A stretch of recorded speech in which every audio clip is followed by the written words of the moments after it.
exposition qui a été créée l'année dernière à Lyon. L'idée, c'est de mettre en regard des œuvres d'Hugo Pratt et des objets ethnographiques. C'est ça qui est assez original. On l'a reprise ici à Bordeaux en rajoutant un certain nombre de thématiques, en particulier une thématique sur l'Asie et aussi une thématique sur la musique et les femmes dans l'œuvre d'Hugo Pratt.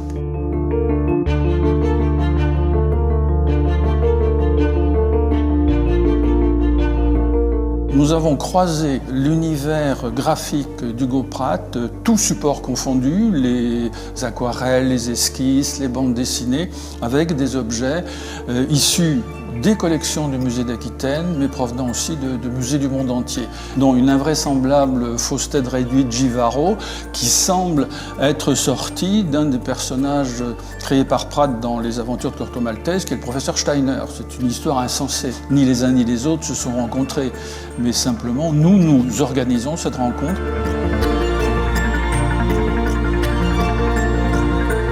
Ce qui est intéressant, c'est que Hugo Pratt, il se disait plus qu'un dessinateur de bande dessinée, c'était un écrivain qui dessinait, quoi. Donc c'est tout à fait normal que la bande dessinée rentre au musée. D'autant que lui, bon, c'est un personnage assez extraordinaire avec une culture encyclopédique. Hein. Il avait plus de 30 000 livres dans sa bibliothèque. Il a une vie d'aventurier. Enfin, c'est un personnage tout à fait romanesque, comme Corto Maltese d'ailleurs qu'il a créé. Voilà.